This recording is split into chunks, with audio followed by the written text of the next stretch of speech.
for this video, I'm looking at the Cast on Crit Stormweaver build. So for this build, I'm using 3 spells. So the first spell is Frost Bomb, and the spells that I'm triggering is Frost Bomb and Comet. So all of these 3 spells will be cast on crit on like a boss itself, but for mapping purposes, I will actually use cast on freeze for Comet. The first item I'm using is a face mask with blood magic. So for this mask itself, is corrupted with 21 spirit, and it's more expensive if you have the spirit stats, right? But you can get one for pretty cheap without that corruption itself. It provides increased critical hit chance for spells, and it also allows me to use my life instead of mana and mana regeneration for this build. And this build uses more on crit and crit bonuses instead of mana and mana regeneration, right? So we are actually, for armor, we are actually using more life.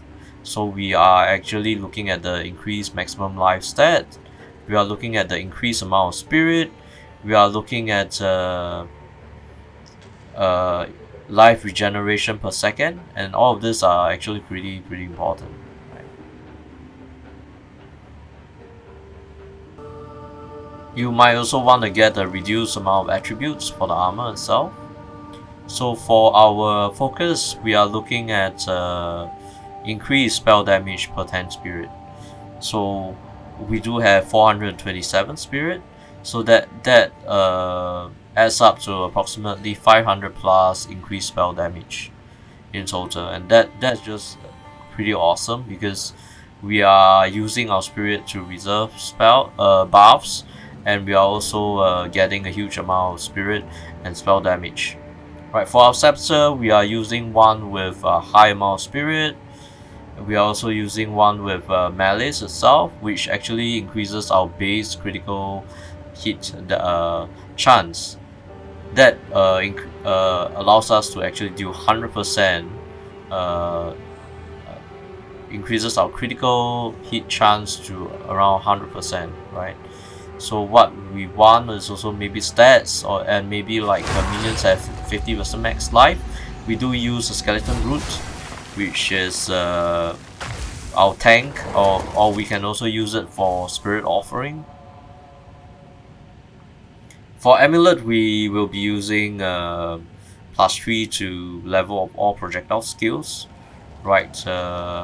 We should be using spell skills, right? Spell is a much better stat, +3 to all spells, and then we do need one with actually spirit, and that will actually be much more optimal. And then max life is also a good stat to have on amulet.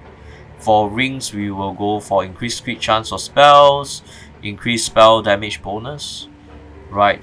This will enable us to have a higher crit chance and also do more crit damage, right? And we also do have like chaos resistance, which is very good.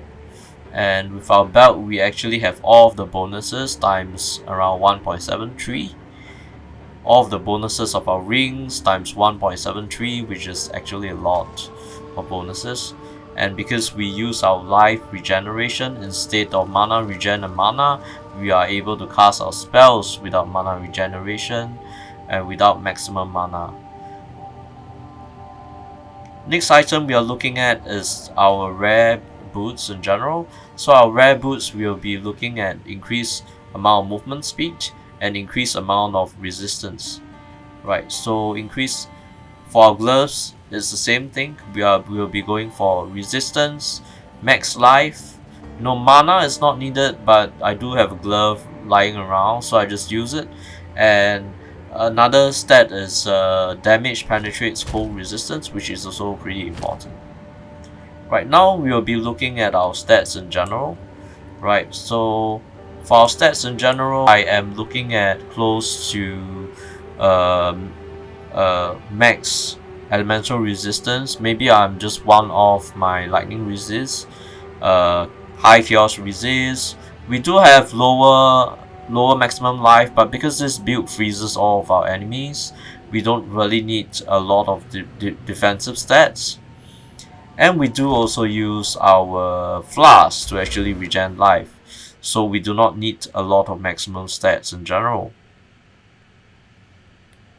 Right, we do have Emerald, um, which provides us with increased amount of uh, charges gain, right? Flash charges gain, and we increase amount of healing charges. Flash charges gain and increased amount of life recovered from our flask and flask duration in general. So flask duration and increased amount of charges for our jewels. Those are extremely important, and for our skill tree, we will go for flask duration. These are the nodes that are very important, right? We will want to increase our flask duration to around 6 to 8 seconds so that we can use our flask for recovering our sort of like our mana that we use, right? For our skills, we'll be using exposure, we'll be using frost bomb. So frost bomb actually deals exposure, right? So exposure actually allows us to decrease our enemies' resistance as well, and frost bomb by itself deals a ton of damage.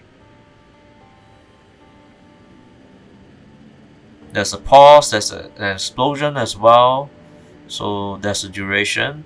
And the thing why we use frost bomb is because of its energy requirement, which is around 80, right? So we can actually cast this pretty often via cast on crit, right?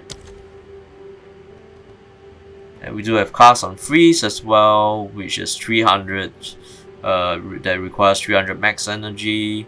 We are putting like increased amount of energy gained for this spell. And combat itself, it's better to be on cast on freeze on normal maps, but on bosses we will actually change that to cast on crit, which might be much better because it doesn't cast often on normal monsters.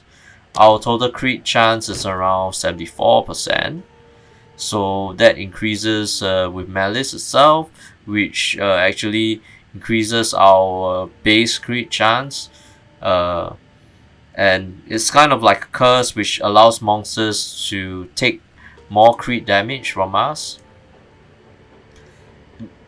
Not more crit damage, but actually get more crit chance. Like we get more crit chance by hitting these monsters, right? So next spells we have Combat Frenzy, we have Charge Infusion, which allows us to get more power charges.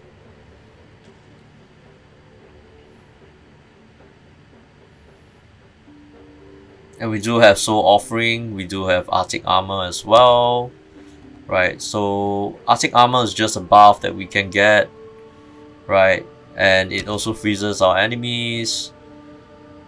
Skill Offering, Soul Offering actually allows us to sacrifice our skeletons to actually gain more damage itself, more spell damage. And we do have 2 casts on critical. You can actually have 3 casts on critical running at the same time. They will have different percentages, and when it reaches 100%, it will actually cast a spell. So for our skill tree, you use mostly cast on critical, stats, cast on critical nodes, increase cast speed, increase critical strike chance. So we are going on critical strike, cast speed, right? And we are going for penetration, cold penetration. We will be going for cold penetration. We will be going for cold magnitude. Right here is all of the critical strike nodes as well. Right, increased effect of auras actually help with our Malice aura. Right, increased crit damage bonus is also extremely important. right? We are going for chill magnitude, freeze magnitude, we're going for cold penetration, and it's all of the stats that are helping us crit more often, right? And we do have 100% amount of crit on this build, and I'm only level 79. So this will reduce their resistance whenever they are hit by our frost bomb, and we do have elemental storm as well, and increased crit chance. We can put a huge amount of elemental storm, I think 4 in a map, right? And elemental storm has more duration, chance to blind enemies, which is a good sort of like a utility as well. We do have controlled destruction, because our elemental storm cannot do critical hits anyways. Then we just put controlled destruction, which actually allows it to literally have no downsides. We can choose heavy snow and things like that, but I think we do freeze very often, so I'm not going for that. We can have arcane surge, which actually provides us with 20% more cast speed, and that's essential because it allows us to crit more often. It allows us to cast all of our spells, trigger all of our spells more often. Right, we can of course go for elemental damage recoup as other stuff, but I think it's just not useful, because we do not have a huge amount of energy shield.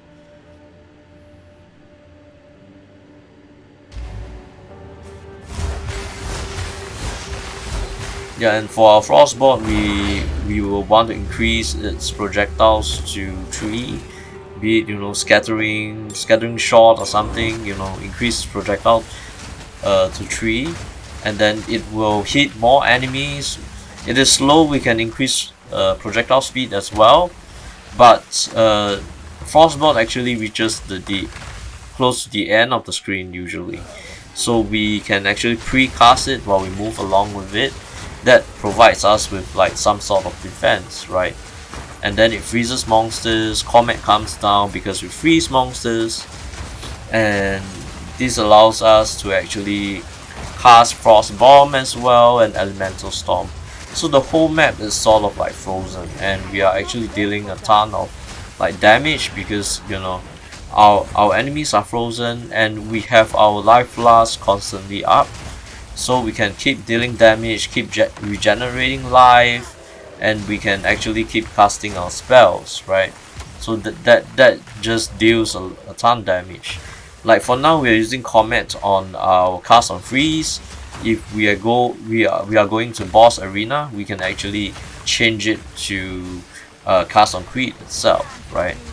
And of course, with that high amount of spirit, I'm like 427 spirit. We can actually put 2 comets on cast on crit as well, and that just makes it crazy. So you have like 2 meters that are actually running on comet, right? 2 cast on crit meters that when reach 100 they will just release comet and trigger comet by itself. So that's very strong. And for me, that's all for this build. For more builds, please stay tuned to my channel. Please like, subscribe, and feel free to comment if there's anything that I can improve with this build. Thank you so much.